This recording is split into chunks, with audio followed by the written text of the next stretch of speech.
Mga salitang binitawan ni itong kapatid ni Ronde regarding sa gulo na nangyari dito sa kanilang naganap na laban last Friday kontra sa Rain or Shine. Yan ay matapos mang i-like ang video na ito, mag-subscribe sa ating channel at pakidamay na rin ang ating opisyal na Facebook page. Pero bago natin simulan, alam mo ba ngayon ay mas madali nang maglaro at manalo dito sa 1xBet? Especially na pwede ka nang mag-cash in at mag-cash out through GCash. Kaya naman i-click lamang etong link na nasa comment section ng ating video at gamitin ang promo code na BGS2 upang makasali. Isama pa natin na pwede mo na rin i-download etong kanilang official app para sa mas malalaking papremyo na nag-aantay sa'yo. Kahapon nga mga bulero, maraming Filipino fans ang siguradong umantabay dito sa naganap na ikatlong laban ni Soto para sa koponan ng Yokohama. Especially na alam naman nating matapos ng first 2 games ni Kai para sa nasabing koponan, sinabi mismo ng kanilang team captain na si Yuki Kawamura na nag-e-enjoy nga raw siya na maging kakampi itong si Kabayan.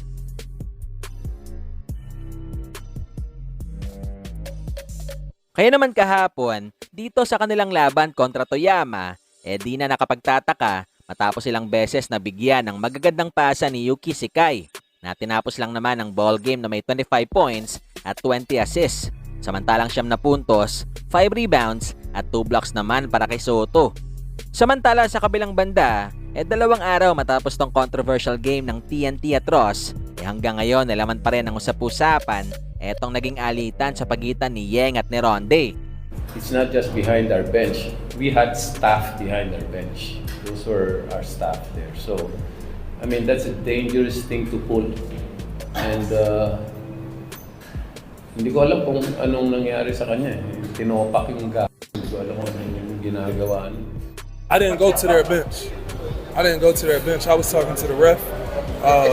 And as you all know, the last game I came to against Enebra, I was told to get off the bench because I'm not on the roster.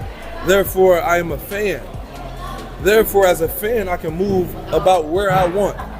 I was upset at the ref's call, so I followed the ref down the sideline. The ref will tell you, and I don't know what he's going to say when he comes out here, but as a fan, I went to the ref. Kaya naman ngayon, ating pakinggan naman itong naging komento ng kapatid ni Ronde regarding sa gulo na nangyari dito sa kanilang naganap na laban kontra sa Rain or Shine. What happened?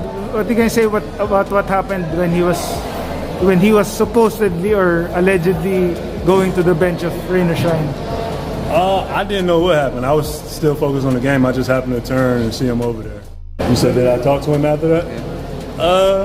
At the end of the game, you know, just telling him, just calm down. We're good and just gotta keep moving.